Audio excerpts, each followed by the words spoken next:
전국의 노무사 수험생 여러분들 안녕하십니까? 반갑습니다. 해커스에서 공인노무사 행정쟁송법 2차 시험을 담당하고 있는 조현 강사입니다. 자, 오늘은 23년도에 실시된 우리 32회 공인노무사 행정쟁송법 기출문제 해설을 하는 시간인데요. 아마 이 강의를 들으신 분들이 대부분 다 시험에 이미 합격을 하신 분들은 이 강의를 대부분 안 듣겠죠.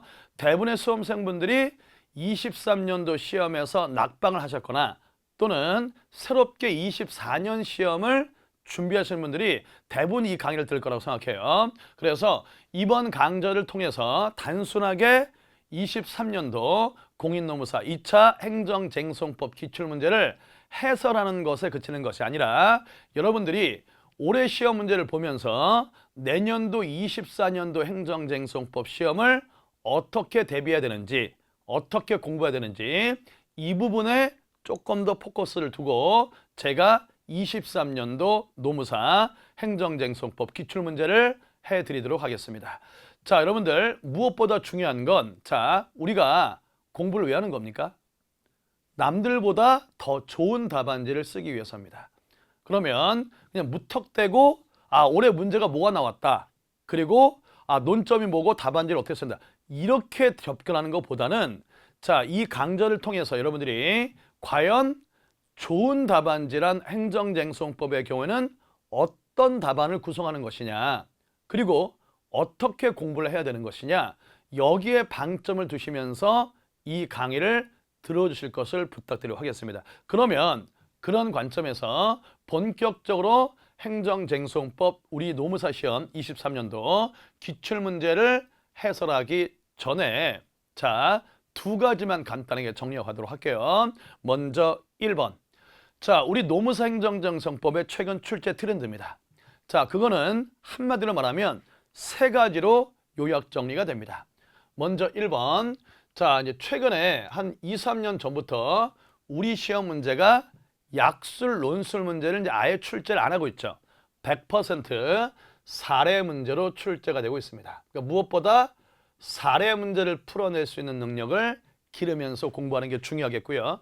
그 다음에 최근 이 사례 문제 중심으로 출제가 되다 보니까 최근의 문제들이 다 거의 100%입니다. 판례에 관한 사안을 가지고 사례 문제를 출제하고 있다는 거예요. 판례 비중이 매우 높다. 판례 공부를 잘 해야 한다는 거고요. 그 다음에 세 번째로는 이 판례가 어떤 판례가 출제가 되느냐는 건데요. 두 가지로 나눠볼 수 있습니다. 당연히 행정쟁송 판례가 출제가 되겠죠. 근데 크게 두 가지 나누어서 우리 노무사 시험과 관계없는 일반 행정쟁송 문제도 출제가 되고 있고요. 올해 시험을 기준으로 하게 되면 1문과 2문이 노무사와 관계없는 일반 행정쟁송 문제였습니다. 판례 사안이었고요. 그리고 노동쟁송이죠. 이게 이제 2문의 2예요. 노동쟁송과 관련된 판례도 꼭 한 문제 이상은 사례 문제로 출제가 된다. 그러니까 우리는 사례 중심, 판례 중심, 그 다음에 판례는 하나만 공부해서는 안 되고 일반 행정쟁송 판례도 공부하셔야 되고 그 다음에 특히 우리 노무사 실무와 관련된 노동쟁송 판례들도 공부를 균형 있게 하는 게 중요하다. 이게 첫 번째입니다. 트렌드고요. 두 번째. 두 번째로는 좋은 답안지를 쓰려면 어떤 요건들을 갖춰야 되느냐 이 부분입니다. 여러분들 좋은 답안지, 특히 사례 문제에서 좋은 답안지란 두 가지로 접근하셔야겠죠. 하나는 답안지의 거시적 측면입니다. 답안지의 큰 틀, 답안지의 큰 구조 요거가 있고요. 두 번째로는 세세한 미시적인 내용들이 있겠죠. 그러면 좋은 답안지의 거시적 측면이라는 건 뭐냐? 두 가지입니다. 뭐죠? 출제자가 의도한 논점을 잘 추출해서 논점 일탈이나 빠진 논점 없이 쓰는 거죠. 그래서 좋은 답안지의 거시적 측면 1번은 논점 추출이 정확해야 된다는 겁니다. 이때 논점 추출이 정확하다는 건 문제와 관계없는 틀린 논점을 써서는 안 되겠고요. 그 다음에 두 번째로는 논점 누락이죠. 논점이 빠뜨려지면 안 될 겁니다. 문제에서 쓰라고 하는 것만 정확하게 논점을 잡아서 쓰는 거죠. 그 다음에 두 번째로는 그렇죠. 바로 답안의 분량입니다. 분량 조절을 잘 해서 쓰는 답안지가 또 거시로 좋은 답안지입니다. 예컨대 A, B 두 개의 논점을 쓰는 문제로 사례가 출제됐다. 그러면 출제자가 보다 더 중시하는 논점이 있어요. 그래서 메인 논점, 서브 논점 잡아서 메인 논점은 분량을 좀 많이 써줘야겠죠. 그 다음에 간략하게 처리해야 되는 논점은 또 간략하게 써야 됩니다. 만약에 메인 논점을 조금만 쓰고 부수적인 논점을 잔뜩 쓰고 이러면 합격이 안 되겠죠. 그래서 답안제 좋은 답안의 거시적 측면은 논점 추출 정확, 분량 조절을 출제 의도에 정확하게 맞추어서 적절한 분량 조절을 하는 것. 이 두 가지가 핵심 포인트가 되겠고요. 자, 그 다음에 이제 요 두 가지가 같다면 거시적 측면이 똑같다면 답안지의 차별화는 뭡니까? 그렇죠. 쓴 내용들의 퀄리티가 누가 더 좋으냐는 거잖아요. 그러면 이게 미적 측면입니다. 그러면 쓴 내용들이 퀄리티가 좋으려면 1번 가장 중요한 건 정확하게 써야죠. 개념 정확히 쓰고 판례 정확히 쓰고 조문과 그 해석을 정확히 쓰는 것. 이게 첫 번째 겁니다. 되셨죠? 자, 두 번째는 또 뭐가 있을까요? 자, 그렇습니다. 두 번째 경우에는 이 답안지의 내용들을 논리적으로 쓰는 거예요. 논리적으로. 자, 예컨대 A를 먼저 썼는데 A를 써서 그 나온 결과에 따라서 B를 또 연결해 쓰는 겁니다. 이렇게 해서 A를 먼저 쓰고 B를 써야 되는지 B를 쓰고 A를 써야 되는지 뭐에 따라 판단하면 되죠? 알고리즘.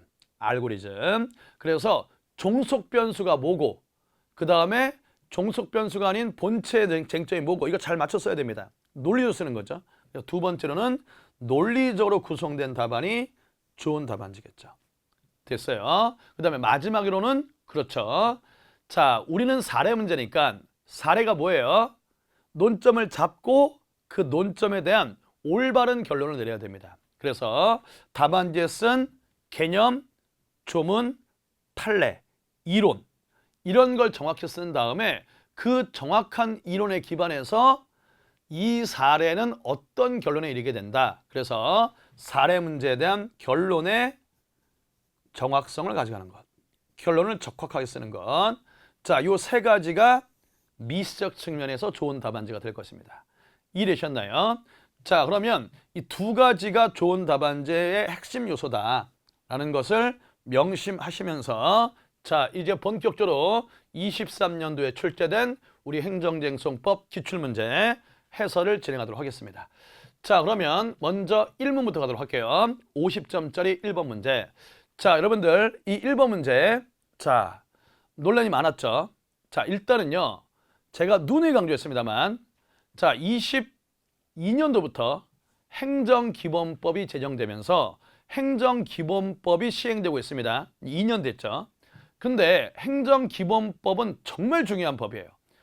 행정쟁송뿐만 아니라 모든 행정법의 가장 기본이 되는 법입니다. 그래서 행정기본법이 시행된 22년도부터 모든 국가고시에서 다 빠짐없이 행정기본법을 물어보는 문제가 다 나왔습니다. 우리 시험도 예외가 아니었다는 거예요. 그래서 행정기본법에 있는 내용을 물어보는 문제가 1문의 1번 문제였습니다. 되셨나요? 그러면 행정기본법을 보면은 행정쟁송에 관한 조문이 딱 하나 있습니다. 그건 당연히 공부하고 가야죠. 바로 이의신청에 관한 일반 규정을 두고 있죠. 우리 시험 과목이 뭡니까? 행정쟁송법이지만 행정소송, 행정심판 이외에도 그렇죠. 이의신청도 우리 시험의 범위예요. 그렇기 때문에 이의신청이나 행정기본법 조문은 꼭 숙지하셔야 되고 그걸 물어보는 문제가 바로 이 문제였습니다. 그러면 이 문제 함께 풀어보는데요. 제가 좋은 답안지의 핵심이 뭐라고 그랬습니까? 논점 추출을 정확히 하는 거라고 그랬죠. 그 다음에 답안지의 논리 구성이라고 했죠. 그렇기 때문에 이 문제를 논점 추출을 정확히 잡고 그 다음에 답안지를 분량 조절해서 논리적으로 잘 쓰려면 일단 기본 전제는 문제 분석을 철저히 잘 하셨어야 돼요. 그러면 지금 제가 노란색으로 체크한 거 있죠? 이거를 실전 시험에서 여러분들이 밑줄을 치고 체크를 했어야 됩니다. 엉뚱한데 밑줄 치고 체크하면 논점이 틀리게 돼 있어요. 그러면 문제부터 함께 파악합니다. 갑이 나와 있네요. 자, 제가 수업 시간에 항상 강조했습니다. 등장인물이 나오면 항상 체크. 자, 그 다음에 A씨가 나와 있네요. 등장인물 두 사람입니다. 갑과 A씨. 근데 갑은 A씨에게 이주대책 대상자로 선정해 줄 것을 신청했습니다. 근데 A씨는 기준일 이후 주택 취득 이유로 갑을 이주대책 대상자에서 제외하는 결정을 했다. 자, 여러분들 이주대책이 우리 시험범인가요? 아니잖아요. 그럼 무슨 말이에요? 이주대책과 관련된 내용들에 밑줄 치면 안 되죠. 행정쟁송과 관련된 부분에 밑줄을 쳐야 될 거 아닙니까? 그러면 자, 이게 무슨 말이에요? 갑이 A씨에게 신청을 했는데 A씨가 그 신청을 제외하는 결정, 자, 뭡니까? 거부를 했다라고 파악하시면 되겠죠. 자, 그리고 이 결정은 거부입니다. 이 거부 결정은 23년도 6월 28일에 갑에게 통보되었다. 자, 다시 한번 사례 문제를 만들어내는 기본 요소가 제가 3개라고 했습니다. 1번 등장인물, 두 번째 행정기관이 국민에게 한 행정작용, 누가 누구한테 뭐 했냐, 이게 행정의 가장 기본적인 사례 구성 요소죠. 세 번째가 시점입니다. 자, 시점은 왜 중요합니까? 최소기간, 그리고 협의의 소위, 이게 시간적 선회에 따라서 논점이 결정되는 거 아닙니까? 그러니까 시간, 등장인물, 누가 누구한테 뭐 했다, 이 세 개는 문제 분석할 때 기본적으로 체크를 하셔야 돼요. 되셨나요? 자, 그래 이 거부 결정이 1차 결정이래요. 이에 갑은 A씨에게 두 번째 신청합니다. 이 신청을 했습니다. 자, 이 신청이 뭐예요? 처분청에게 다시 심사해달라고 요구하는 신청이죠. 일종의 재심사입니다. 자, 이 신청했고 이 신청서의 이주대책 대상자 선정 요건을 충족함을 증명할 수 있는 마을주민 확인서, 수도개설 사용, 전력개통 사용 확인 등 증명서를 새롭게 추가로, 자, 이런 거 몰라도 돼요. 우리 시험은 이주대책 아닙니다. 첨부해서 제출하였다. 그러나 A씨는 추가된 증명 자료만으로는 법적 소유관계를 확인할 수 없다는 이유로 갑의 이의 신청을 기각하였다. 이의 신청 기각. 자, 그리고 갑을 이 대상자에 제외한다는 결정을 하였으며 이 결정은, 기각 결정은 23년 8월 31일에 갑에게 통보되었죠. 요게 2차 결정입니다. 그러면 사실관계는 쉽게 정리가 됩니다. 잘 보세요. 1번 A씨가 갑에게 1차 결정, 자, 6월 28일에 통보, 이거를 먼저 했고요. 이게 먼저 된 거니까 1번. 그다음에 두 번째, 이 신청했고 이 신청을 기각하는 결정을 또 A씨가 갑에게 했습니다. 이게 2번. 됐죠? 요거는 8월 31일에. 자, 어때요? 이게 실력이에요. 됐죠? 자, 지금 내가 한 번 읽었습니다. 한 번 읽었지만 이 사실관계가 또렷하게 그림으로 딱 나타나죠. 그럼 사실관계를 두 번, 세 번 읽을 필요가 없습니다. 자, 중요한 스킬이죠. 사례 문제를 정확히 파악하는 능력의 가장 중요한 건 그 노하우가 보다, 그 스킬이 보다 문장으로 되어 있는 사례 문제를 그림으로 바꿔버려라. 이런 식으로. 그러면 두 번 읽을 필요 없습니다. 빠르고 정확하게 파악할 수 있어요. 자, 사실관계 파악 끝났고요.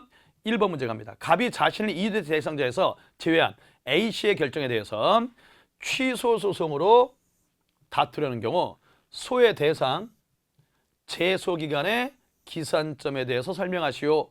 배점 25점입니다. 되셨나요? 자, 여러분들 지금 이 1번 문제 먼저 논점 추출해야죠. 취소 소송으로 딱 소송의 종류는 정리가 돼 있죠. 취소 소송을 주어졌다는 건 뭐예요? 자, 1단계 행정소의 한계 쓰지 말아라. 소송의 종류 쓰지 말아라. 자, 뭡니까? 취소 소송의 제소 요건 중 2개만 쓰세요. 하나가 대상, 또 하나가 제소견의 기산점입니다. 됐죠? 자, 그러면 2개가 논점인데 여러분들 뭐부터 써야 됩니까? 이거 먼저 써야죠. 논리. 소의 대상이 결정돼야 그걸 기준으로 해서 제소견을 잡는 거잖아요. 개나 소나 단 얘기는 아닙니까? 이걸 먼저 쓰고 이걸 쓰는 겁니다. 됐죠? 자, 그런데 소의 대상이 될 수 있는 게 문제 2개네요. 이주대책 대상자 선정에 제하는 결정, 1차 결정. 그리고 이의신청에 대한 기각 결정. 그러니까 소의 대상에서는 2개 쓰면 돼요. 됐죠? 1차 결정 거부가 처분이 되는지, 그 다음에 이의신청의 기각 결정이 또 처분이 되는지 2가지가 논점입니다. 만약에 둘 중에 하나만 처분이 된다면 이때는 그걸 기준으로 해서 제소견을 잡으시면 되고요. 둘 다 처분이 된다고 한다면 각각 제소견을 잡으면 되는 것이죠. 자, 그럼 여러분들, 그럼 1과 2 중에 이 문제에서 메인 논점은 뭡니까? 그렇죠. 1번 논점이 메인 논점이 되겠죠. 그 다음에 제소기간은 이 결론에 따라서 내리는 결정이고, 이건 우리가 공부했다시피 커다란 논점이 없습니다. 조문 쓰면 되는 거예요. 그래서 얘는 서브 논점입니다. 배점 몇 점이에요? 25점이죠. 자, 해봅시다, 여러분들. 자, 배점 25점이다. 그건 무슨 얘기예요? 자, 합격생들의 평균 답안지는 14페이지에서 15페이지입니다. 100점 기준. 그러면 10점당 1.5페이지를 써야 한다는 것이죠. 분량 작고 써야 된다고요. 자, 그러면 25점이니까 몇 페이지 정도 쓰면 됩니까? 자, 25인데 자, 2.5라고 할게요. 곱하기 자, 10점당 1.5페이지입니다. 그러면 몇 페이지 써야 되죠? 자, 대략적으로 보면은 자, 지금 25점이니까 10점당 1.5페이지를 기록하게 되면 자, 곱해 보면은 대략적으로 한 4페이지 정도? 4페이지 정도. 4페이지 조금 더 쓰셔야겠네요. 4페이지에서 4페이지 반 정도. 4.5페이지 정도 분량으로 내용을 쓰면 돼요. 그러면 이때 메인 논점이 소외 대상이니까 소외 대상 부분을 못해도 한 3.5페이지 정도를 쓰시고, 그리고 제소 기간은 1페이지 정도로 쓰면 되겠네요. 대략적으로 이렇게 대략적인 목차가 나옵니다. 되셨나요? 자, 그러면 구체적인 답안지를 구성해 볼까요? 로마자 1번 문제 소재. 자, 요건 뭐 대략적으로 한 4분의 1페이지 정도 쓰면 되겠죠. 자, 갑이 제기해야 할 취소송의 대상. 이게 가장 중요한 메인 논점이죠. 자, 요 논점을 대략적으로 3.5페이지 정도. 3페이지에서 3페이지 반 정도. 이 정도 쓰면 됩니다. 자, 그러면 1차 결정의 처분성 여부입니다. 자, 거부 처분의 의. 지금 거부니까요. 제외 결정이니까 거부 처분의 성립 요건 쓰면 되는데, 거부 처분의 성립 요건이 3개잖아요. 공권력 행사에 관한 거부일 것, 신천의 법적지 어떠한 변동을 초래할 것, 그 다음에 3번째 법규상 조리상 신청권이 인정될 것입니다. 자, 그럼 여러분들 이 문제에서 이 3가지 거부 처분의 요건 중 핵심 포인트가 뭡니까? 자, 이거 지금 3페이지에 3.5페이지 써야 돼요. 양을 늘려 써야 될 거 아닙니까? 그러면 거부 처분이 메인 논점인데 그 거부 처분의 논점 중 포인트가 뭐냐고요? 요건 3가지로 접근하시면 되잖아요. 뭐예요? 포인트가 2개입니다. 1번, 신청의 법적지 어떠한 변동을 초래하는 거부냐, 법규상 조리상 신청권이 인정되느냐, 이 2가지예요. 자, 뭡니까? 판례를 알아야죠. 판례를 알아야죠. 그래서 지금 이주대책 대상자 선정을 신청했는데 이를 거부한 거 아닙니까? 논란이 있습니다. 1번, 이주대책 대상자로 선정해달라는 권리가 있어요. 이게 자, 여러분 잘 모르겠지만 수분양권이라고 하는 것입니다. 자, 이 수분양권이라는 게 과연 이주대책 대상자로 결정해야 수분양권이 나온다. 그러면 신천의 법적지에 어떠한 변동을 초래하는 거부죠. 근데 이 수분양권은 이주대책 대상자로 선정하지 않아도 법에 의해서 바로 나온다는 견해도 있어요. 그 견해에 따르면 신청, 거부하건 거부하지 않고 아무 관계없이 법에 따라 바로 발생하는 거라면 이때는 신천의 법적지에 어떠한 변동을 초래하는 거부가 안 되겠죠. 이해됐나요? 대법원 판례.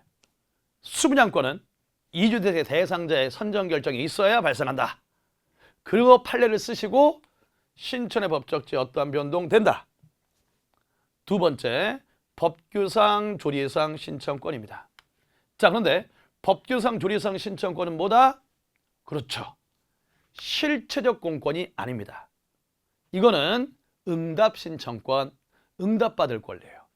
비록 이주대책 대상자에서 제외되었지만 수분양권은 나오지 않지만 수분양권 신청인 이주대책 대상자 선정 신청에 대한 응답받을 권리가 있다. 법규상 조리상 신청권 인정된다. 거부처분 된다. 대법원 판례입니다. 이 두 개의 대법원 판례를 쓰면서 사안을 해결하는 게 포인트. 판례가 무진장 중요하구나. 판례를 잘 알아두어야 세부적인 논점. 보나 마나요. 다른 녀석들은요. 여기다가 그냥 이거 자세히 안 써요. 그냥 요건 3개 딱 쓰고 대충 상검토. 이러면 고득점 안 됩니다. 두 가지가 논점이 된다는 거 잘 언급하시고 두 가지 요건을 자세히 쓰시고 각각에 해당되는 판례를 딱딱 써주면 이거 뭐 비교 한참 우위죠. 되셨나요? 넘어갑니다. 두 번째, 2차 결정이 처분인지 여부입니다. 자, 지금 이 2차 결정은요. 자, 제외된 거에 대해서 다시 심사를 요구하는 이의신청이잖아요. 본래적 이의신청입니다. 이의신청의 의의를 쓰시고 자, 이의신청과 특별행정심판과의 구별 실익 쓰시고 이의신청과 특별행정심판의 구별 기준을 쓰시면 됩니다. 자, 여러분들 이때 이의신청이냐 특별행정심판이냐를 구별해야 됩니다. 왜 그렇죠?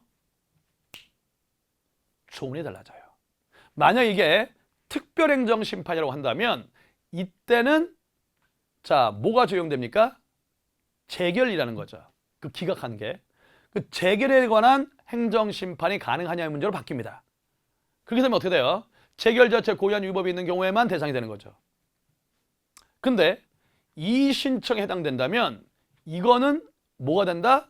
거부 처분인지가 논점이 돼요. 그리고 조문도 달라집니다. 이 신청이라고 한다면 이때 재소견 산정할 때는 행정기본법 36조가 적용되고요. 특별행정심판이라고 한다면 행정소송법에 있는 재결소정보 송달받아서 90일 됐죠? 행정소송법 20조가 기준이 되겠죠. 그 부분을 쓰라는 거예요. 설문의 이의신청인지 아니면 특별행정심판인지에 따라서 소외 대상과 재소견의 기산점이 달라질 수 있다. 이 언급하시고 그러면 설문의 이의신청이 특별행정심판이냐 이의신청이냐에 대한 구별 기준 쓰면 됩니다. 학설 판례 검토 쓰시고요. 결론 뭡니까? 판례는 자 담당 기관도 고려하고 그 다음에 자 쟁송의 성질을 갖는 성질이 있는지도 고려해서 두 개를 모두 고려해서 판단하는 입장이죠. 자, 그런데 중요한 게 뭡니까? 이 사안에 관한 판례가 있어요. 자, 대법원은 이 사안에서 뭐라고 했냐면 사업시행자가 기준을 만들어서 한 이의신청이기 때문에 이때는 특별한 법의 규정이 아니라 사업시행자가 임의로 기준을 만들어서 하는 이의신청의 경우에는 이때는 일반적인 본래적 의미의 이의신청이라고 했습니다. 됐죠? 왜? 아니 행정심판법 공부했다면서요. 행정심판법에 뭐라고 되어 있습니까? 자, 특별행정심판은 반드시 법률로 규정하라고 되어 있어요. 그러니까 이거는 법률에 규정된 이의신청이 아니라 사업시행자가 스스로 정해서 한 기준에 따라 한 거기 때문에 본래적 이의신청이다. 판례를 쓰는 게 포인트죠. 이게 또 판례. 되셨어요? 자, 그러면 이제 사안의 경우입니다. 이의신청에 대한 기각 결정이 거부처분에 해당되는 여부인데요. 자, 이때 거부 처분의 요건은 여기다 써놨으니까 앞에 써놨으니까 사안만 검토하면 되겠죠. 대법원 판례가 있습니다. 2016년도 7월 14일자 선고 판결. 되셨나요? 자, 다른 강사분들이 한 이 기출 문제 해설 강의를 다 들어보세요, 여러분들. 유튜브에 있을 겁니다. 이 판례를 언급한 강사분 한 분도 없어요. 대법원 판례가 있어요. 자, 그래서 이렇게 기준이 뭐였다고요? 판례가 있다니까요. 대법원 판례 뭐라고 그랬다고요? 법률의 규정 없이 행정기관이 임의로 만들어서 이루어진 이 신청에 대한 기각 결정은 별도의 거부 처분이 된다는 겁니다. 여기서 우리가 떠올려야 될 판례가 하나 있습니다. 자, 보세요. 똑같은 불이익 처분을 반복해서 하면 1차만 처분이 되고 그 이후부터는 처분이 안 되잖아요. 근데 거부 처분은 아니에요. 신청했는데 거부했어요. 똑같은 신청을 다시 했는데 또 똑같이 거부했어요. 그럼 뭡니까? 1차, 2차 다 거부 처분 된다는 게 판례잖아요. 기억나십니까? 여러분들, 이 신청에 대한 기각이 거부 처분 된다는 판례도 있고 안 된다는 판례도 있어요. 다른 강사님들 해설한 거 들어보세요. 자, 이 신청에 대한 기각 결정이 거부 처분이 된다는 판례도 있고 되지 않는다는 판례도 있으니까 아무 쪽이나 써도 괜찮습니다. 뭐 아무 쪽이나 써도 괜찮아. 대법원 판례가 명확히 기준을 예시했다고요. 뭐라고요? 자, 근거 법률의 규정이 없어요. 법의 규정 없어서 행정기관이 임의로 한 기준에 따른 이 신청은 이거는 동일한 내용의 거부 처분은 둘 다 거부 처분 된다. 그 판례를 적용했다고요. 그러니까 이건 판례가 정답이 있는 거예요. 아무 쪽에나 판례를 쓰면 된다가 아니라 이건 판례 기준에 따르면 거부 처분이 됩니다. 이 판례. 되셨나요? 자, 이 판례를 가지고 만든 사안이에요. 이 사례가. 되셨나요? 그래서 이때는 동일한 내용의 거부 처분을 할지라도 또 신청이 이루어져. 이 신청이 또 이루어졌잖아요. 신청에 대한 거부 처분은 신청별로 거부 처분이 성립하기 때문에 거부 처분 된다. 자, 그래서 설문의 경우 거부 처분 된다. 사안의 해결, 1차 결정, 이 대상자 선정 제외 조치와 2차 결정, 이의신의 기각 결정 모두 다 처분이 된다. 그럼 로마자 3번 취소 소송의 기산점을 쓰면 되겠죠. 자, 제소기간의 개념 정도 쓰시고 자, 두 개 나눠 쓰면 되겠죠. 2번에서는 둘 다 되니까 1차 결정을 대상으로 추송을 제기하는 경우 이거는 행정소송법 20조가 적용됩니다.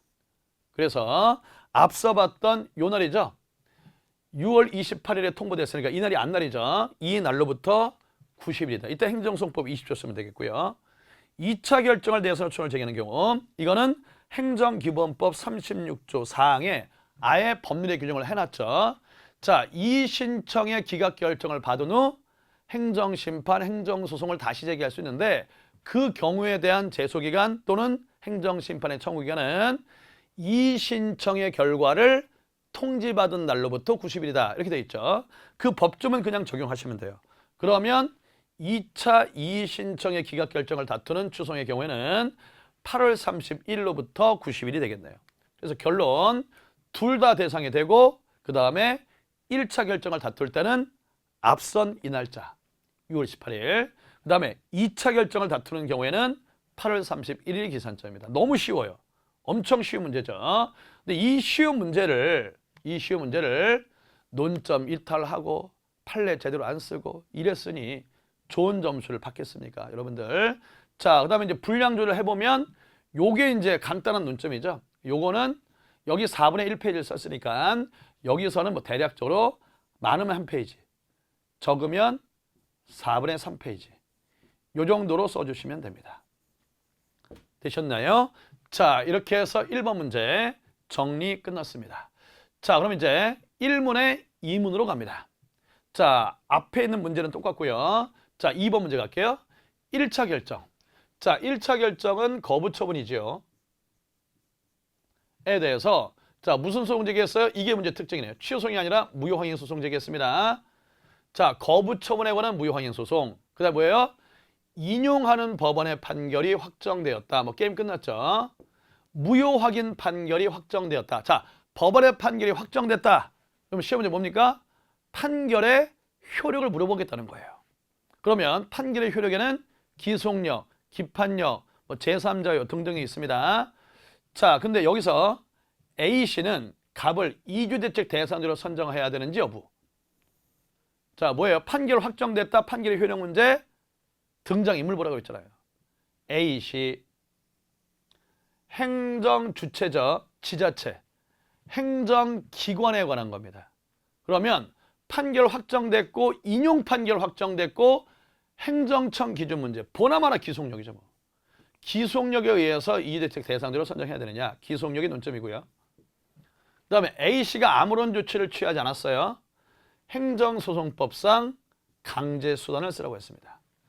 자, 행정소송법의 인용 판결의 재처분 의무를 담보하기 위해서 강제하는 수단은 한 개밖에 없습니다. 34조의 간접강제를 쓰라는 거네요. 논점 끝났고요. 배점 25점입니다. 이것도 마찬가지로 대략적으로 4.5페이지 정도 쓰시면 됩니다. 됐죠? 자, 그럼 이제 이거 반반인데 분량을 떠올리시면 돼요. 자, 기속력의 내용은 좀 많죠. 그러니까 요거를 대략적으로 3페이지 정도 쓰시면 되고 간접강제는 내용의 양이 많지가 않습니다. 그러니까 요거는 1.5페이지 정도로 답안지를 쓰면 되겠네요. 되셨나요? 자, 근데 중요한 건 뭡니까? 거부처분 취소 판결이 아니라 거부처분 무효 확인 판결입니다. 어떤 논점인지 아시겠죠? 자, 그러면 이 간접강제에서는 그렇죠. 자, 간접강제는 행정소송법 30조 2항이죠. 에 따른 재처분 의무를 다하지 않았을 때만 적용되는 겁니다.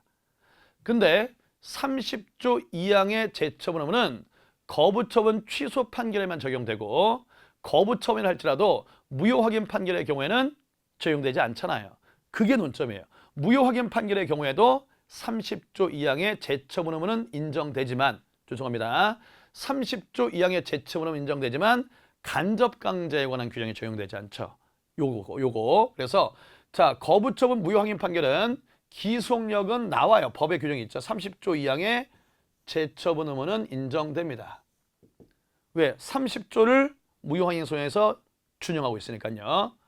근데 간접강제 34조는 무효 확인 소송에서 준용하는 규정이 없기 때문에 이 간접강제 논점은 거부처분의 경우 무효 확인 판결의 경우라 할지라도 법의 규정이 없는데 간접강제를 준용할 수 있는지가 논점이 될 겁니다. 자, 논점 포인트 잘 잡았고요. 자, 이제 답안지를 써보면 문제점 쓰시고 대략 4분의 1페이지. A씨가 갑을 이의 대상자로 선정했는 여부, 기속력 쓰면 됩니다. 기속력에 의 법적 근거 30조 기판력이냐 아니면 특수력설이냐 성질, 기속력의 내용 30조 1항의 반복금지요, 30조 2항과 3항의 재처분 의무, 판례가 인정하죠? 원상회부 내용 쓰시고 5번 기속력의 인정 범위, 주관적 범위, 객관적 범위, 시간적 범위 쓰시고 위반 효과, 위반 부위라고 쓰시고 사안을 검토하시면 됩니다. 자, 그럼 이 문제 포인트 뭡니까? 기속력의 문제는 무슨 문제다? 인정 범위가 논점이죠. 자, 처분청에 해당되기 때문에 주관적 범위 충정 명백하죠. 그 다음에 시간적인 문제는 없어요. 인용 판결 또는 거부 처분 이후에 뭐가 바뀌어졌다 없잖아요. 이거 논점 아니고요. 그럼 객관적 범위가 논점입니다. 결론. 자, 따라서 설문의 경우에는 자, 1차 제외하는 거부 처분의 이유가 있었죠. 동일한 이유와 그와 기본적 사실관계 동일성 인정되는 범위 내에서는 거부할 수 없지만 자, 동일한 이유와 기본적인 동일성이 벗어나는 나머지 이걸 이유로 얼마든지 거부 처분할 수가 있기 때문에 설문의 경우에는 반드시 이 대상자로 선정할 의무는 없고 기속력에 위반되지 않는 범위, 저촉되지 않는 범위 내에서만 다시 얼마든지 거부 처분할 수 있다가 정답입니다. 자, 두 번째 논점. 행정소송법상 강제수단 34조 간접강제의 요건 간단히 쓰시고 핵심 이거죠. 자, 무효 등 확인 소송에는 34조가 준용되지 않음에도 불구하고 과연 해석에 따라서 준용될 수 있는지 여부가 논점. 자, 문제점 학습 판례 검토 쓰면 되는데요. 판례는 준용될 수 없다는 부정설이죠. 검토 역시도 부정된다. 그래서 거부 처분에 관한 무효 확인 판결이라 할지라도 34조가 무효등 확인 소송에 준용되는 규정이 없기 때문에 물론 입법상 미흡이 있습니다만 이거는 간접강제가 적용될 수 없다. 따라서 행정소송법상 강제수단은 없다는 게 정답입니다. 자, 그래서 이 부분 자, 3페이지 정도 그 다음에 요거는 1페이지 정도 분량으로 쓰시면 돼요. 자, 이렇게 해서 1번 문제 다 살펴봤고요. 자, 그럼 이제 2문으로 넘어가도록 하겠습니다. 자, 25점짜리 2문의 1을 함께 보도록 하겠습니다. A시에서 여객자동차 운송사업을 하고 있는 갑. 자, 갑이 나왔죠? 등장인물 체크해야죠. 자, 자동차 운수 사업을 하고 있습니다. 근데 일부 노선을 같은 지역 여객자동차 운송사업자인 을에게 양도했어요.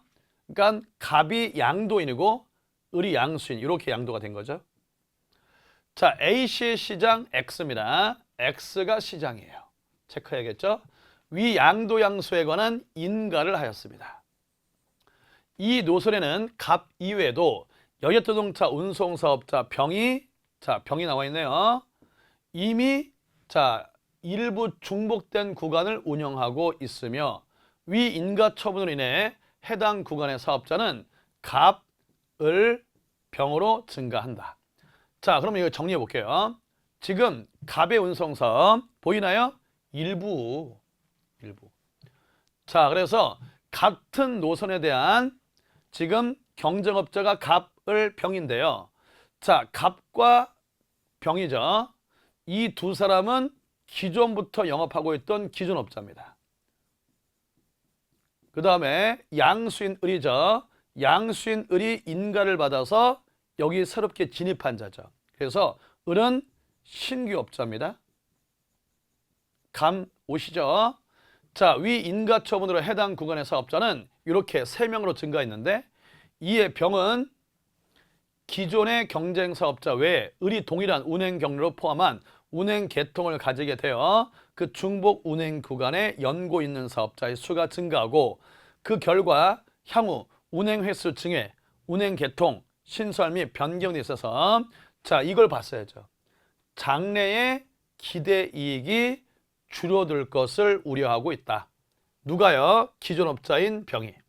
그런데 위 인가 처분으로 인해 갑이 운영하던 일부 노선에 관한 운행 계통, 차량 및 부대시설 등이 일체로 을에게 양도된 것이어서 이로 인하여 종전의 노선 및 운행 계통이나 그에 따른 차량 수 및 운행 횟수 등의 변동이 있는 것은 아니다. 자, 이게 무슨 말이에요? 자, 지금 갑에서 을로 자동차 운송 사업의 일부가 넘어갔는데 그로 인해서 자, 갑이 그 일부 노선에 대한 종전의 노선 및 운행 계통이나 차량 수, 운행 횟수 이런 것들은 아무런 변동이 없다는 겁니다. 자, 그러면 이때 병이에요. 기존업자죠. 기존업자인 병이 위 인가처분, 인가처분 때문에 신규업자 을이 들어왔잖아요. 신규면허로 보시면 됩니다. 취소를 관한 소송을 제기할 경우 원고적격이 인정되는가? 배점 25점입니다. 너무 쉽죠? 뭡니까? 취소 소송에 원고적격을 쓰는데요. 누구의 원고적격? 기존업자, 양도인 말고요. 양도인, 양수인이 아닌 기존업자의 원고적격의 인정 여부를 쓰라는 겁니다. 자, 제가 누누이 말씀드렸습니다. 이 문제 뭐예요? 문제 컨셉 파악하시라는 거요. 논점은 너무 쉬워요. 원고적격의 인정 여부를 써라. 원고적격 쓰지 그럼 누가 어떤 거 쓰겠습니까? 이걸로 당락이 결정되는 게 아니에요. 이 문제의 포인트는 뭐로 당락이 결정되겠습니까? 그렇죠. 특수논점. 원고적격의 특수논점이 많이 있습니다. 인인소송도 있고 단체 소송의 원고적격도 있고 여러 가지가 있죠. 그 중에서 이 사례는 무슨 원고적격을 쓰라는 겁니까? 경업자 소송의 원고적격을 쓰라는 거죠. 그래서 원고적격만 쓰고 특수쟁점인 경업자 소송의 원고적격 논점을 빠뜨렸다면 좋은 점수 못 받을 겁니다. 두 번째, 자, 이 문제는요. 대법원 판례 사안을 뺏겨서 낸 거예요.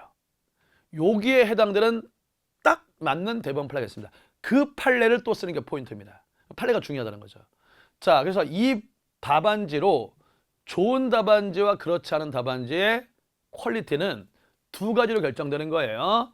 경업자 소송의 원고 적격을 썼느냐, 그 다음에 여기에 딱 맞는 대법원 판례가 있기 때문에 그 대법원 판례 판시를 잘 설득력 있게 써줬느냐, 두 가지가 포인트입니다. 자, 그러면 답안지를 한번 써볼까요? 논점 잡기는 어렵지 않고 특수쟁점을 잘 썼느냐가 포인트인 문제.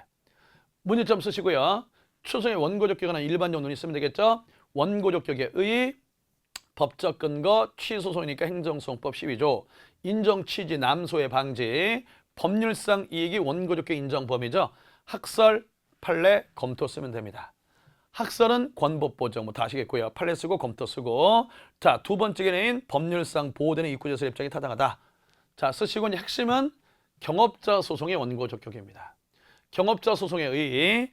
자, 기존업자가 신규업자에 내려진 신규면에 대해서 추가적인 경쟁관계로 받는 불이익을 제거하기 위해서 제기하는 소송. 자, 그 다음에 원고 적격 판단 기준. 기존업자가 허가사업자면은 반사적 이기 때문에 원고 적격 부정하고, 기존업자가 특허사업자이기 때문에 특허사업자인 경우에는 법률상으로 보호되는 이익이기 때문에 원고 인정된다는 거죠. 자, 근데 중요한 건 이 사안은 관련 판례가 있습니다. 자, 이 판례를 낸 이유가 있어요. 자, 여러분들, 이 경업자 소송의 경우 기존업자가 허가사업자냐 특허사업자냐로 원고 적격을 판단하잖아요. 근데 그때 중요한 게 뭐냐면 기존업자의 기존에 누려왔던 영업상 이익이 침해되는 경우에 그렇다는 거예요. 그러니까 기존에 누려왔던 기존업자의 영업상 이익이 침해되는데 신규 면으로요. 그 기존업자가 허가사업자면 반사의 원고 적격 없고 특허사업자면 법률상의 원고 적격이 있는데요. 그건 어디까지나 뭐라고요? 기존업자의 기존에 누려왔던 영업상 이익이 침해되는 경우입니다. 근데 이 경우에는 병은 기존업자가 맞고요. 두 번째, 자, 자동차 운송사업 면허는 특허예요. 그래서 특허니까 원고 적격 인정된다. 이렇게 가면 안 된다니까요. 왜요? 아니, 어떤 이익의 피해가 있는지를 봐야죠. 지금 이 문제 포인트가 뭡니까? 자, 이 문제하고 커뮤니케이션 하셔야 돼요. 지금 여기서 말하는 건 무슨 말이냐면요. 이 양도양수 인가가 특허의 성질을 갖지만 원고 적격이 인정되면 안 된다는 얘기를 지금 여기서부터 계속 하고 있어요. 원고 적격 인정하면 안 되는 사안이에요, 이거는. 자, 일반적인 경업자 소송과 다른 얘기예요. 이 얘기 하고 있어요, 지금 이거. 보세요. 지금 이때 기존업자들의 이익은 기존의 영업상 이익이 피해되는 게 아니라 장래 기대이익이 줄어들 것이 우려된다는 거고.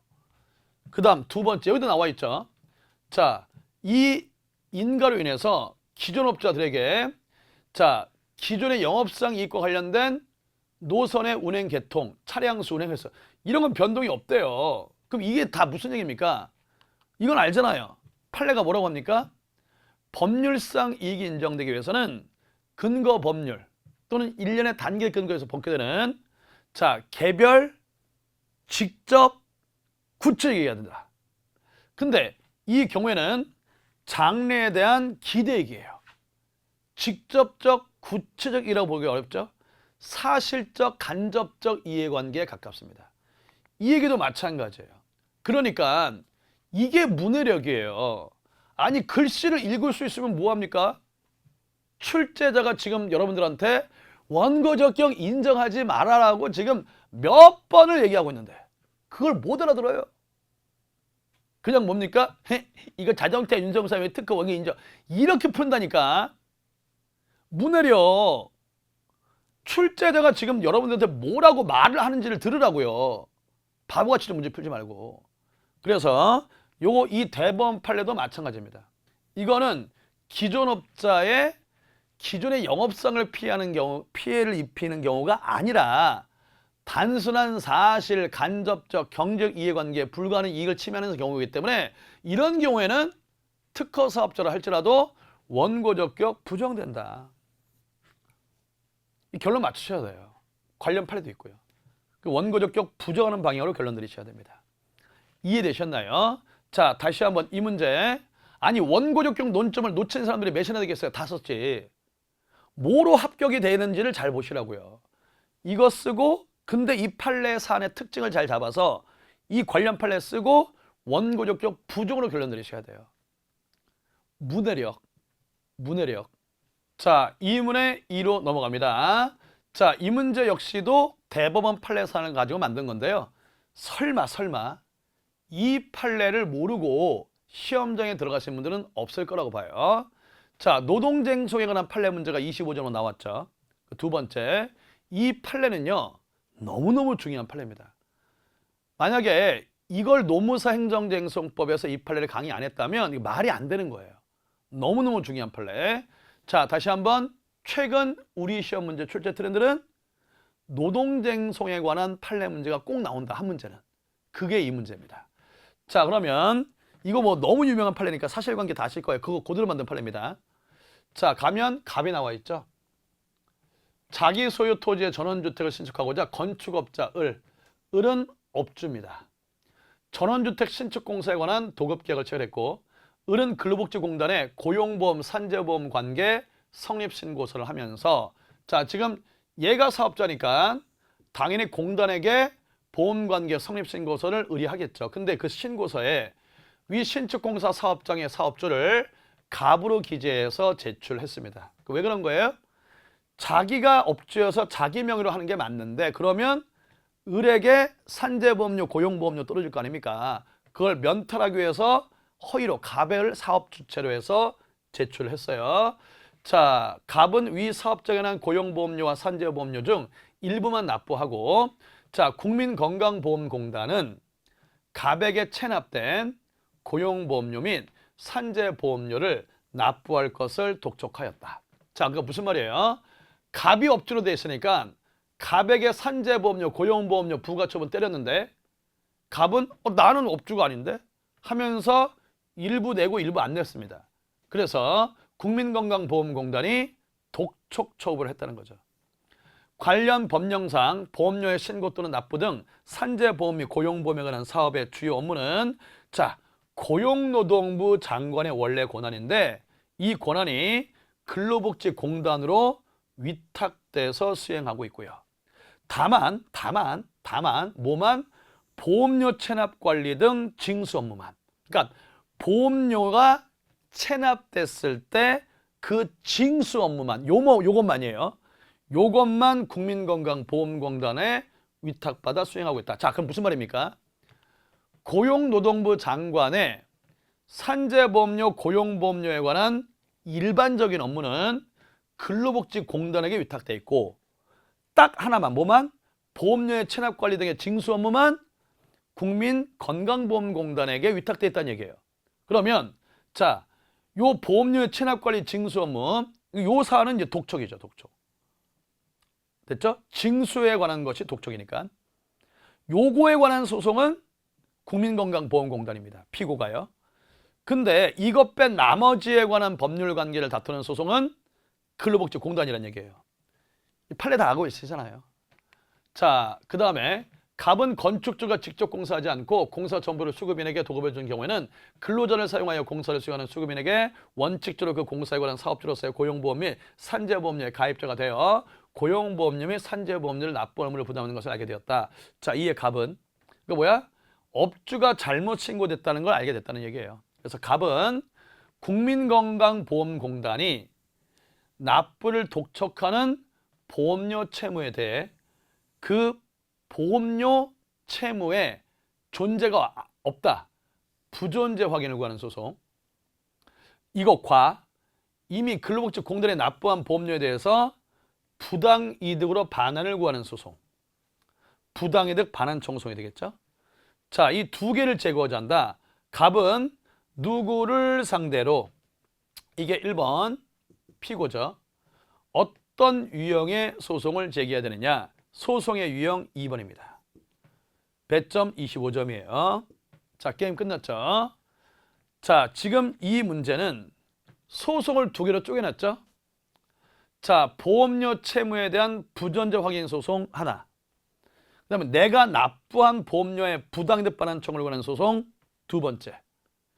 이 두 가지 소송의 유형과 피고를 쓰라는 문제입니다.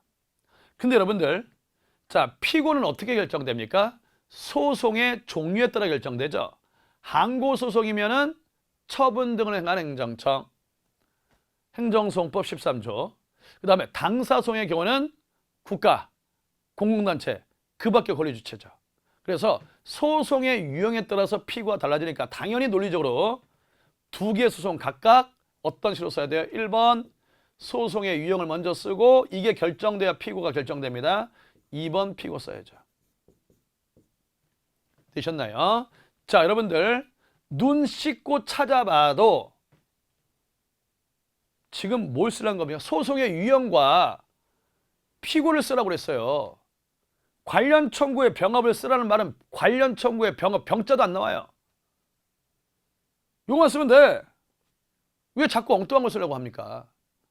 자, 되셨나요? 자, 그래서 답안지를 써볼게요. 그러면 논점 간단합니다. 판례 알면 답안지 쉽게 써요. 문제점 쓰고요. 4분의 1페이지 정도.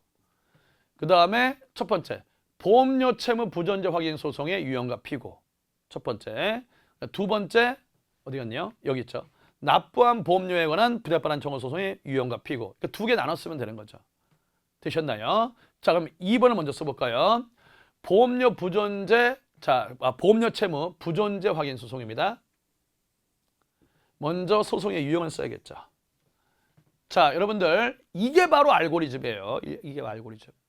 자, 소송의 유형을 물어보는 문제가 나오면 어떻게 접근한다? 그렇죠. 처분 등에 관한 것이어서 항고소송인지 아닌지. 항고소송에 해당되면 항고소송으로, 처분 등이 안 돼서 항고소송이 아닌 경우에는 법률관계를 봐야죠. 그 법률관계가 공법상 법률관계면 당사소송, 법률관계 아닌 사법상 법률 민사소송 이거잖아요. 그 알고리즘대로 쓰면 돼요. 첫 번째, 항고소송의 대상이 되는지를 먼저 쓰면 됩니다. 결론, 처분 등이 아예 존재하지 않는 경우죠. 그래서 항고소송은 제기할 수 없다. 두 번째, 그러면 당사자 소송인지 민사소송인지를 쓰면 되겠죠. 당사소송의 의의 행정소송법 법전에 있습니다. 보고 쓰시면 돼요. 당사소송의 대상. 자, 당사소송의 대상은 크게 두 개죠. 처분 등을 원인으로 하는 법률관계라는 소송. 두 번째, 그 밖에 처분 등을 원인하지 않는 거죠. 그 밖에 공법상 법률관계라는 소송입니다. 자, 그러면 설문의 경우에는 처분 등 자체가 존재하지 않기 때문에 이때는 공법상 법률관계라는 소송인지가 논점. 그러면 산재보험료, 고용보험료, 채무가 존재하지 않는다. 부존재. 확인에 관한 소송은 당연히 업주가 근로복지공단에게 산재보험료를 내야 될 의무에 관한 관계는 개인과 개인 간의 관계가 아닌 개인과 공적 주체 간의 관계이기 때문에 공법상 법률관계이기 때문에 당사소송의 대상이다. 이게 대법원 판례입니다. 아주 유명한 판례죠. 이 대법원 판례를 잘 쓰시고 공법상 법률관계라는 소송이므로 당사소송의 대상이 된다. 이게 결론이고요. 그럼 이제 2번 당사소송에 이제 피고를 쓰면 되겠죠. 행정소송법 39조를 쓰면 됩니다. 국가, 공공단체, 그 밖의 권리주체. 자, 그러면 보험료 채무관계의 경우입니다. 대법원 판례. 이 대법원 판례에서도 얘기했죠. 자, 지금 이 경우에는 보험료 채무 부존재 확인 소송이에요. 자, 고용보험료 등과 관련된 법률관계에 관한 업무는 고용노동부 장관이라면 대한민국이겠죠. 근데 고용노동부 장관의 권한이 지금 누구한테 위탁되어 있습니까? 일반적인 업무는 국민건강보험공단이 아니라 근로복지공단에게 되셨어요. 다만 보험료의 체납에 관한 징수 업무만 국민건강보험공단인데 지금 이거는 자, 체납된 보험료에 관한 징수 업무가 아닙니다. 자, 보험료 채무 관계가 있냐 없냐는 거잖아요. 이거는 여기에 해당되지 않기 때문에 당연히 대법원 판례도 얘기하다시피 이 경우에는 자, 국민건강보험공단이 아니라 됐죠? 이때는 근로복지공단이 피고입니다. 되셨나요? 되셨죠? 자, 근로복지공단은 단체예요. 그래서 39제 공공단체로서 얘가 피고라는 거예요. 이거 판례 쓰는 게 핵심 포인트죠. 되셨나요? 넘어갑니다. 납부한 보험료에 관한 부당일반한 청구소송의 유형과 피고. 자, 부당일반한 청구소송의 개념 쓰시면 되고요. 이거 민법에 있는 거죠. 자, 그 다음에 부당일반한 청구소송의 유형을 쓰시면 됩니다. 자, 문제점 학설 판례 검토 쓰면 되는데요. 학설은 자, 행정 주체를 상대로 한 부당일반한 청구권도 공권으로 보게 되면은 당사소송이죠. 사건으로 보게 되면은 민사소송입니다. 학설은 당사소송 해야 한다고 주장하지만 판례 입장은 사법상 법률관계 민사소송의 입장이죠. 검토 민사소송으로 보는 판례가 타당하다라고 써도 되고 학설을 지지해서 당사소송으로 보는 게 타당하다고 써도 돼요. 자, 그 다음에 3번 민사상 부당일반한 청구소송의 피고인데요. 자, 요것도 자, 법조문이 달라집니다. 만약에 당사자 소송을 보게 되면은 요거하고 똑같이 결론이 나오겠죠. 근데 만약에 이거를 당사소송이 아니라 사법관계 민사소송으로 보게 된다면 이때는 민사소송의 경우에는 사람만 피고가 됩니다. 그럼 사람은 자연인 법인이잖아요. 이때 법인은 그렇죠. 대한민국이 피고가 될 겁니다. 그래서 요 결론에 맞추어서 피고를 잡으시면 돼요. 이해됐나요? 그래서 논리적으로 이렇게 연결해서 쓰는 게 중요하고요. 그리고 사안의 해결을 쓰시면 됩니다. 결론을 모아서 함께 결론 내주시면 되겠죠. 자, 그런데 로마자 4번. 자, 지금 이 문제에 대해서요. 저는요, 이걸요, 진짜 여러분들 논점을 잡을 때 내가 자신 있는 논점이 아니냐가 기준이에요? 아니잖아요. 문제에서 쓰라는 것만 쓰면 된다니까요. 아니, 지금 문제에서 이렇게 문제가 나온 게 아니에요. 문제가 딱 주어졌잖아요. 이거 논점 아니에요. 그래서 상당히 많은 강사들이 지금 유튜브에 있는 강사들 이 해설 오늘 다 보세요. 관련 청구 소송의 병합을 본어로 쓰면 좋다. 이거 써줘라. 이런 얘기 많이 하잖아요. 아니에요. 논점 이거 쓸 필요도 없습니다. 됐어요. 왜? 아니, 문제에서 얘기했잖아요. 소송의 유형 누구를 상대로 피고하고 소송 유형만 쓰라고 문제에 주어졌어요. 아니, 이건 언급도 없는데 이걸 왜 씁니까? 아니, 이거 쓰면은 그래요. 이거 안 썼다고 해서 점수를 줄 건 안 줄거나 감점당하지 않아요. 그럼 이걸 써야 된다는 논리가 도대체 뭡니까? 논리적 이유가 뭐예요? 없어요. 자, 그분들이 이거 써야 된다는 이유가 뭐냐면 판례에서 이걸 언급했다. 판례에서 언급했다고 쓰는 거예요. 또는 우리가 이걸 준비를 했다. 이게 답안지를 쓰는 기준입니까? 이걸 써야 되는 아무런 논리적 근거가 없습니다. 제 말은 내가 이거 공부했고 준비했다고 해서 쓰지 마시고요. 이걸 쓸 거면 차라리 이런 걸 더 잘 쓰면 되는 거예요. 됐죠? 이거 써야 된다는 분들의 모범 답안을 보면은 이렇게 유형과 피고 이렇게 나눠가지고 이 물어보는 내용들을 다 허술하게 쓰고 있어요. 이걸 허술하게 쓰고 이걸 쓰라는 게 이게 뭔 헛소리입니까? 이게 일종의 정신병이에요. 됐죠? 아니, 객관적으로 보고 사심 없이 자신의 주관적 판단에 흔들리지 말고 객관적으로 딱 파악해서 객관적으로 써야 될 거 아닙니까? 이랬어요. 그래서 요거는 논점 쓰면 안 됩니다. 이걸 쓸 바에 이걸 제대로 더 잘 쓰라고요. 이랬습니까? 자, 이렇게 해서 2문의 2까지 해설이 끝났습니다. 여러분들, 자, 32회 노무사 행정쟁송법 기출 해설이 다 끝났는데요. 자, 지금 제가 강조하고 싶은 것은 뭡니까? 그렇죠. 뭡니까? 1번. 최근에 우리 시험 문제가 판례를 중심으로 나오다 보니까 판례 공부에 관한 내용 습득이 매우 중요하다는 거죠. 이게 논점을 잡고 안 잡고도 있지만 답안지에 해당 판례들을 요소에 잘 쓰면 답안의 퀄리티가 올라갑니다. 이게 하나고요. 두 번째로는 지금 원고 적격 문제 있었죠. 그 다음에 이 판례 문제 뭡니까? 다 아는 판례예요. 다 아는 판례인데 그리고 논점도 쉽게 잡히는 원고 논점 있잖아요. 그래서 논점을 잡는 거에만 그치면 좋은 답안지를 쓸 수 없다는 거예요. 논점을 잡는 건 너무너무 당연한 거고, 잘 잡는 건 당연한 거고, 거기서 한 레벨을 더 업그레이드해야 됩니다. 그 업그레이드는 문제에서 물어보는 거에 잘 맞춰서 충실하고 풍부하게 답안지를 써야 된다는 것. 그때 포인트는 역시 판례입니다. 됐어요? 그리고 이왕 쓰는 거 남들보다 조금 더 논리적으로 유형이 잡혀져야, 예를 들면 이 문제에서 소송의 유형이 결정돼야만 피고적격의 조문을 결정할 수가 있기 때문에 유형을 먼저 검토하고 피고적격을 논해야 된다. 이렇게 논리적으로 답안지를 쓰는 거. 그래서 답안의 거시적인 측면도 중요하지만 최근 트렌드 문제는 논점 잡기가 편의한 문제가 많이 출제되다 보니까 미시적인 정확성, 판례 잘 쓰는 거, 정확히 쓰는 거, 그 다음에 마지막 결론에서 설득력 있게 논리 쓰는 거, 이런 부분들도 중요해지고 있다는 거예요. 이런 점들 여러분들이 염두에 두시고 앞으로 내년도 행정쟁송법 과목도 잘 대비를 해주시길 바랍니다.